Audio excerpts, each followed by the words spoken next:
নমস্কার বন্ধুরা, আজকে আমি আপনাদেরকে একটা প্রিন্সেস কাট ব্লাউজের কাটিং করে দেখাবো 38 সাইজের। দেখুন, এখানে আমি কাপড়টাকে দেখিয়ে দিচ্ছি। কাপড়টা দেখুন, এটা হচ্ছে আঁচলের দিক। আর কাপড়টাতে এরকম, পুরো কাপড়টাতেই এরকম প্রিন্ট আছে। আর এর ব্লাউজ পিসটা আছে এইরকম। ব্লাউজ পিসটা দেখতে কিন্তু খুবই সুন্দর, এরকম ছোটো ছোটো ডিজাইন করা আছে। এরপর আমি শাড়িটা থেকে ব্লাউজ পিসটা কেটে নিচ্ছি। আপনারা পুরো ভিডিওটা দেখতে থাকুন। ভিডিওটা ভালো লাগলে অবশ্যই একটা লাইক করে যাবেন। আর চ্যানেলে নতুন হলে চ্যানেলটাকে সাবস্ক্রাইব করে নেবেন আরও নতুন নতুন ভিডিও দেখার জন্য। দেখুন, ব্লাউজের পিসটা কাটিং করে নিয়েছি। এরপর আমি ব্লাউজটা কাটিং করে নেব। প্রথমে দেখুন, আমি আস্তরের ওপর কাটিং করে নেব। প্রথমে আস্তরটাকে আমি এভাবে খুলে নিয়ে 2 ভাঁজ করে নিয়েছি। এরপর যে ব্লাউজের মাপের বানাবো সেই ব্লাউজটা নিয়ে নিচ্ছি। প্রথমে লম্বার মাপটা নিয়ে নিচ্ছি। লম্বার মাপ কখনোই সামনের দিক থেকে নেবেন না, এইভাবে পিছনের দিক থেকে কাঁধ থেকে ধরে একদম নিচ পর্যন্ত কাপড়টাকে একটু টান দিয়ে ধরে এভাবে ব্লাউজের মাপটা নেবেন। আমার এখানে রেডি মাপ আছে 14 ইঞ্চি। এটাকে আমি সামনের পাটের জন্য 2 ইঞ্চি বেশি নিতে হবে। তাহলে আমার এখানে মানে আরও 2 ইঞ্চি যোগ করে নিলে এখানে 16 ইঞ্চি হয়েছে। 16 ইঞ্চিতে আমি দাগ দিয়ে দিলাম। এরপর লাইনটাকে আমি সোজা করে নেব। লাইনটাকে সোজা করে নিলাম। এরপর প্রথমে আমি যে পুটের মাপটা সেটা নিয়ে নেব। এখানে আমি পুটের মাপ নিচ্ছি 38 সাইজের জন্য 5.5 ইঞ্চি। আর আমলের মাপ এখানে আমি 6.25 ইঞ্চি নিচ্ছি। আপনারা চাইলে কিন্তু 6 ইঞ্চিও নিতে পারেন। আমি এখানে 6.25 ইঞ্চি নিয়ে থাকি। এরপর লাইনটাকে এভাবে সোজা করে নেব। লাইনটাকে সোজা করে নিলাম। আর এই দিক থেকেও লাইনটাকে এবার বাড়িয়ে নিচ্ছি। এরপর ছাতির মাপ নিয়ে নিতে হবে। ছাতির মাপ এখানে আমার 38 সাইজ। 38 সাইজকে 4 ভাগ করে নিয়েছি। এরপর আরও 2 ইঞ্চি এক্সট্রা মার্জিন নিয়ে নিলাম। এরপর কোমরের মাপ নিয়ে নেব। কোমরের মাপটা দেখুন, এভাবে টেনে ভালো করে কাপড়টাকে টেনে ধরে এভাবে নিয়ে নিচ্ছি। এখানে কোমরের মাপ আছে আমার এখানে 32 ইঞ্চি। 32 ইঞ্চিটাকেও 4 ভাগ করে নিলাম। তাহলে আমি এখানে 8 ইঞ্চিতে দাগ দিয়ে দিচ্ছি। আর 2 ইঞ্চি নিয়ে নেব এক্সট্রা সেলাই মার্জিনের জন্য। এরপর প্রিন্সেস কাটের শেপ দেওয়ার জন্য আমি এখানে 2.5 ইঞ্চি বেশি নিচ্ছি। আপনারা চাইলে 3 ইঞ্চি বেশি নিতে পারেন, পরে বেশি হলে কাপড় কেটে নেবেন। আর উপরের দিক থেকে আমি 1 ইঞ্চিতে দাগ দিয়ে দিলাম। এরপর লাইনগুলোকে এইভাবে সোজা করে নিচ্ছি, একটার সঙ্গে একটা করে জুড়ে নিচ্ছি। এরপর দেখুন, প্রিন্সেস কাটের শেপ দেওয়ার জন্য যে মাপগুলো নিতে হবে সেগুলো নিয়ে নিচ্ছি। দেখুন, প্রথমেই নিচের দিক থেকে আমি এখানে 3 ইঞ্চিতে দাগ দিয়ে দিলাম। 3 ইঞ্চি দাগ দিলাম। আর ওপরের ব্রাশ পয়েন্ট নিয়ে নেবো। এবার ব্রাশ পয়েন্ট আমি এখানে 10 ইঞ্চি রাখছি। 10 ইঞ্চি নিয়ে নিলাম। এরপর এই যে ব্রাশ পয়েন্টে দাগ দিলাম সেইখানে এবার এখানে 3 ইঞ্চি আর 3 ইঞ্চি আর একটু বেশি নিয়ে নিলাম, মানে ধরুন ওই 3.15 সেন্টিমিটার নিয়ে নিলাম। এরপর আরমোলের শেপ দিয়ে দিচ্ছি। আরমোলের শেপ দিয়ে দিচ্ছি এখানে। আরমোলের শেপ কিন্তু পরেও আবার দিতে হবে। এখানে আমি একটা মোটামুটি আন্দাজে শেপ দিয়ে দিলাম। এরপর এভাবে আরমোলের দিকে এটাকে জুড়ে দিলাম। এরপর দেখুন, শেপ দেওয়ার জন্য এখানে যে দাগটা দিলাম 3 ইঞ্চিতে, ওখান থেকে আমি এবার 1.25 ইঞ্চিতে দাগ দিলাম। আর উপরের দিকেও 1.25 ইঞ্চিতে দাগ দিয়েছি। এরপর লাইনটাকে সোজা করে নেওয়ার পরে প্রিন্সেস কাটের যে শেপটা হয় সেই শেপটা সুন্দর করে দিয়ে নিতে হবে। এখানটা ভালোভাবে সুন্দর করে শেপ দিয়ে দিলাম। এরপর গলার যে চওড়াটা থাকবে সেই চওড়াটা নিয়ে নিচ্ছি। গলার চওড়া আমি এখানে 2.5 ইঞ্চি নিচ্ছি। আপনারা যদি এটাকে দড়ি বাঁধা করেন তাহলে 2.5 ইঞ্চি নেবেন। আর যদি দড়ি বাঁধা না করেন তাহলে কিন্তু 2 ইঞ্চি নেবেন। তাহলে কিন্তু কাঁধ পড়ে যাওয়ার সম্ভাবনা থাকবে না। এরপর দেখুন, গলার যে লম্বাটা সেটার মাপ নিয়ে নিচ্ছি। গলার লম্বার মাপ এখানে আমি 7.5 ইঞ্চি রাখছি। আপনারা আপনাদের যার মাপ অনুযায়ী নিয়ে নেবেন। আমি এখানে একটু ডিপ নেকই রাখবো, সেই কারণে আমি এখানে 7.5 ইঞ্চি নিয়ে নিলাম। 7.5 ইঞ্চিতে দাগ দিলাম। উপরের দিক থেকে যেমন 2.5 ইঞ্চি দিয়েছি, নিচের দিক থেকে আমি 3 ইঞ্চি দাগ দিলাম, যাতে ডিজাইনটা খুব ভালোভাবে ফোটে। এরপর দাগটাকে আমি এইভাবে সোজা করে দিচ্ছি। দাগটাকে সোজা করে দিলাম। এরপর ডিজাইন করার জন্য নিচের দিক থেকে প্রথমে 1 ইঞ্চিতে দাগ দিলাম। এরপর এটাকে আমি ডিজাইনের শেপটা দিয়ে দেবো। আমি এখানে দেখুন এইভাবে শেপ দিয়ে দিচ্ছি, সুইট হার্ট শেপের এখানে শেপ দিয়ে দিলাম। এই ডিজাইনটা কিন্তু বানানোর পর দেখতে সুন্দর লাগে। এরপর কাঁধের দিক থেকে 1/2 ইঞ্চি এভাবে নিচের দিকে দাগ দিয়ে দিচ্ছি, দাগ দিয়ে দিলাম। এরপর এই দেখুন, যেখানে আরমোলের দিকে শেপ দিয়েছি সেখানে যে দাগটা প্রথমে দিয়েছিলাম তার 2 পাশ থেকে 1/2 ইঞ্চি করে দূরে দাগ দিয়ে দিলাম। তাতে কি হবে, যখন ব্লাউজটা সেলাই হয়ে যাবে তখন কিন্তু এর যে ফিনিশিংটা খুব ভালো আসবে। দেখুন, এরপর যেইভাবে আমি শেপ দিয়েছি, যেইভাবে দাগ দিয়েছি সেই দাগ অনুযায়ী এই ব্লাউজটার যে কাপড়টা সেটাকে আমি কাটিং করে নিচ্ছি। প্রথমে যে এক্সট্রা কাপড়টা আছে সেই কাপড়টাকে আমি কেটে বাদ দিয়ে দিচ্ছি। এরপর সমস্ত পার্টগুলোকে আমি একে একে কেটে নেব। শুধু গলার কাপড়টা আমি এখন কাটিং করব না, গলার যে ডিজাইনটা সেটা আমি বুকরাম পেপারের ওপরেই কাটিং করব। আপনাদের এখানে দেখানোর জন্য আমি এখানে প্রথমে ডিজাইনটা বানিয়ে নিয়েছিলাম। এরপর যে 1/2 ইঞ্চি করে শেপ দিয়েছিলাম সেই 1/2 ইঞ্চি করে আমি কেটে নিচ্ছি, 2 পার্ট থেকেই আমি কেটে নেব। এরপর নিচের দিকে যে এক্সট্রা কাপড়টা সেটা কেটে নিচ্ছি। এরপর এই পার্টটা যে আছে এই পার্টেরও যে 1/2 ইঞ্চি দূরে একটা দাগ দিয়েছিলাম সেই 1/2 ইঞ্চি দূরেই এভাবে এটা থেকেও কেটে নিচ্ছি। এরপর দেখুন নিচের দিক থেকে এভাবে কেটে নিচ্ছি, এভাবে কেটে নেবেন, তাহলে কিন্তু দেখবেন এর ফিনিশিংটা ভালো আসবে। 2 পাশ থেকে আমি কেটে নিলাম। আমার কিন্তু সামনের পার্টটা একদম কাটিং করা হয়ে গেছে। এবার কিন্তু আমি পিছনের পার্টটা কাটিং করে নেব। পিছনের পার্টটা কাটিং করার জন্য আবারও কাপড়টাকে ভালো করে 2 ভাঁজ করে নেব। ভালো করে কাপড়টাকে 2 ভাঁজ করে নিয়েছি। এরপরে যে আমার যে লম্বার মাপটা ছিল, মানে রেডি মাপ যেটা থাকবে ব্লাউজে, তার থেকে 1 ইঞ্চি বেশি নিতে হবে পিছন পার্টের জন্য। সামনের পার্টের জন্য 2 ইঞ্চি বেশি নিতে হবে আর পিছনের পার্টের জন্য 1 ইঞ্চি বেশি নিতে হবে। আর কাপড়টাকে কিন্তু খুব ভালোভাবে এইভাবে হাত দিয়ে সমান করে নেবেন, যাতে কোনো জায়গাতেই কাপড়টা কুঁকড়ে না থাকে, তাহলে কিন্তু কাটিংটা এবড়ো খেবড়ো হয়ে যাবে, কাটিংটা ভালো আসবে না। এরপর দেখুন লাইনটাকে সোজা করে নিলাম। এরপর পিছনের দিকে আমি হুক করব, সেই জন্য পিছনের দিকে প্রথমে 1/2 ইঞ্চি ছেড়ে সমস্ত মাপ নিতে হবে। দেখুন আমি এখানে পুটের মাপ নিয়ে নিলাম 6 ইঞ্চি, যেহেতু আমার 1/2 ইঞ্চি এক্সট্রা রেখে দিতে হবে সেলাই মার্জিনের জন্য, মানে হুক আর হুক পট্টি বসাবো তার জন্য। এখানে আরমোল নিয়ে নিলাম 6.25 ইঞ্চি, সামনের পাটে যেমন নিয়েছিলাম সেরকমই। এরপর এদিকেও লাইনটাকে টেনে দিচ্ছি ছাতির মাপ নেওয়ার জন্য। এরপর ছাতির মাপ নিয়ে নিচ্ছি 38 সাইজে 4 ভাগ করে নিচ্ছি। 9.5 ইঞ্চি মানে 10 ইঞ্চি আমার এখানে নিয়ে নিতে হবে, 1/2 ইঞ্চি বেশি নিয়ে নিতে হবে আর 2 ইঞ্চি এক্সট্রা নিয়ে নিলাম সেলাই মার্জিনের জন্য।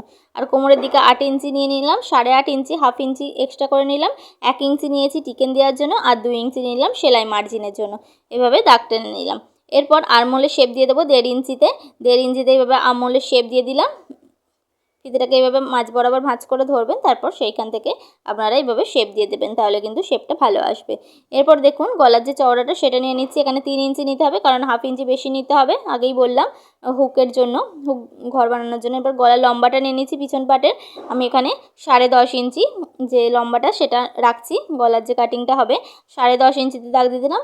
আপনারা আপনাদের যার মাপ অনুযায়ী সেরকম নেবেন। এরপর নিচের যে হুক থাকবে সেইখানটা মাপটা নিয়ে নিলাম। এরপর দেখুন উপরের দিক থেকে 3 ইঞ্চি নিয়েছি, নিচের দিক থেকে 3.5 ইঞ্চি নিচ্ছি। পিছনের পাটে কিন্তু 1/2 ইঞ্চি করে বেশি নিচ্ছি এক পাশ থেকে, কেন কি হুকের ঘর বানাবো সেই জন্য। এরপর এটাকে বক্স বানিয়ে নিলাম। বক্স বানিয়ে নেওয়ার পর এটাতে একটা শেপ দিয়ে দিব। তার আগে এখানে কাঁধটাকে এভাবে 1/2 ইঞ্চি নিচের দিকে করে দিলাম। এরপর এটাতে আমি একটা ঘটি মতো শেপের শেপ দিচ্ছি। আপনারা চাইলে যে কোনো শেপের শেপ দিতে পারেন, আমি এখানে ঘটি শেপের দিচ্ছি। এটা পুরোটা আমার দাগ দিয়ে নেওয়া হয়ে গেছে। এরপর এটাতে আমি যেমন শেপ দিয়েছি, মানে যেরকমভাবে দাগ দিয়েছি সেরকমভাবেই এটাকে কাটিং করে নিচ্ছি। গলাটা কিন্তু এখন কাটিং করব না, এটা কিন্তু আমি বুকরাম পেপারের ওপরেই কাটিং করব। আপনারা যদি দেখতে চান যে বুকরাম পেপার দিয়ে কীভাবে গলার ডিজাইন বসাতে হয় সেটা বলবেন, তাহলে আমি নেক্সট ভিডিওতে আপনাদের সঙ্গে শেয়ার করে দেব। এরপর দেখুন হাতার কাটিং করার জন্য প্রথমে পিছনের পাটটা নিয়ে নিয়েছি, 2 ইঞ্চিটাকে ছেড়ে দিলাম যে এক্সট্রা কাপড়টা ছিল, তারপরে এইভাবে কোনাকুনি ধরলাম। কোনাকুনি ধরে আমার এখানে 7 ইঞ্চি হয়েছে, 7 ইঞ্চি হয়েছে। তারপর আমি কাপড়টাকে এখানে 4 ভাঁজ করে রেখেছি। এরপর হাতার যে লম্বাটা নিচ্ছি, হাতার লম্বাটা এখানে 6.5 ইঞ্চি নিচ্ছি, আমার এখানে রেডি মাপ থাকবে 5.5 ইঞ্চি। এরপর যে আরমোলের মাপটা নিলাম 7 ইঞ্চি, 7 ইঞ্চির সঙ্গে আরও 1 ইঞ্চি যোগ করে নিয়ে 8 ইঞ্চি নিতে হবে, মানে যা আরমোলের মাপ হবে তার থেকে 1 ইঞ্চি বেশি নিতে হবে। এরপর লাইনটাকে সোজা করে নিলাম।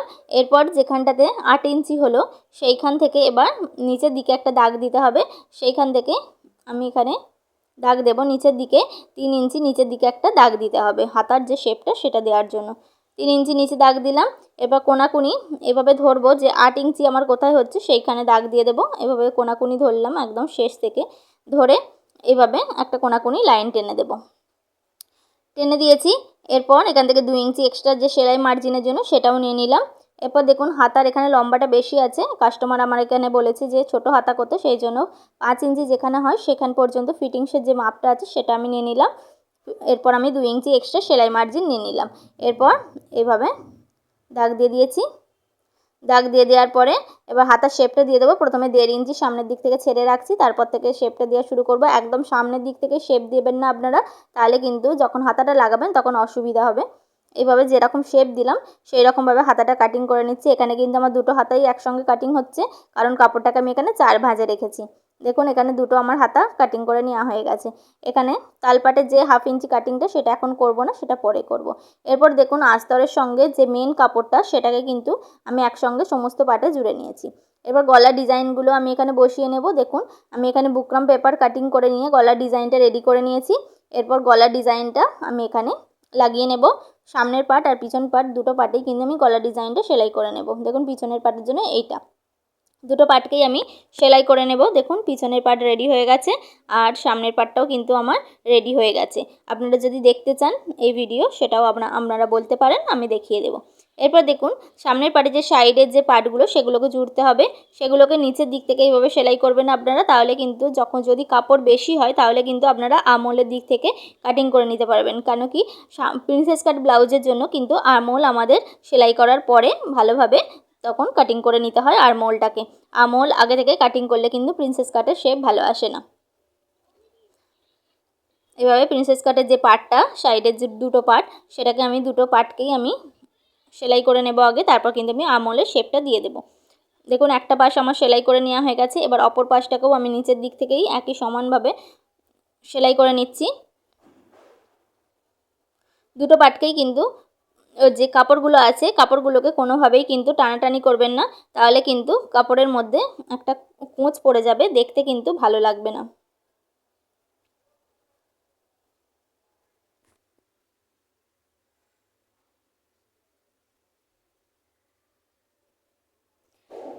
দেখুন দুটো পার্টকেই আমি জুড়ে নিয়েছি। সামনের পার্টটা কিন্তু আমার রেডি হয়ে গেছে, কিন্তু এখনও আরমোলের শেপটা দেওয়া হয়নি। এরপর আমি মাঝ বরাবর এটাকে ভাঁজ করে নেব। সামনের পার্টটাকে মাঝ বরাবর ভাঁজ করে নিয়েছি। এবার আরমোলের যে শেপটা সেটা দিতে হবে। দেখুন এইভাবে 1/2 ইঞ্চি ভিতরের দিকে আমি একটা দাগ দিচ্ছি। এইভাবে আরমোলের শেপটা কিন্তু আপনারা অবশ্যই সেলাই করার পরে দিয়ে দেবেন, তাহলে আপনারা দেখবেন যে প্রিন্সেস কাটের যে সামনের দিকের যে পার্টগুলো সেগুলো কিন্তু হাতার কাছে কোনোভাবেই কুঁচকে থাকবে না। অনেকের হয় কি আরমোলের দিকে কাপড় কুঁচকে থাকে, এটা কিন্তু হবে না। এভাবে কাপড়টাকে বরাবর করে ধরে সুন্দর করে কাটিং করে নিতে হবে। কাটিং করে নিয়েছি। এরপর দেখুন দুটো পার্টের কাঁধগুলোকে আমি জুড়ে নেব। একটা পা একটা ওপর রেখে এবার কাঁধগুলোকে আমি সেলাই করে নিয়েছি। দুটো পার্ট দুদিকেরই আমি কাঁধগুলোকে সেলাই করে নিচ্ছি।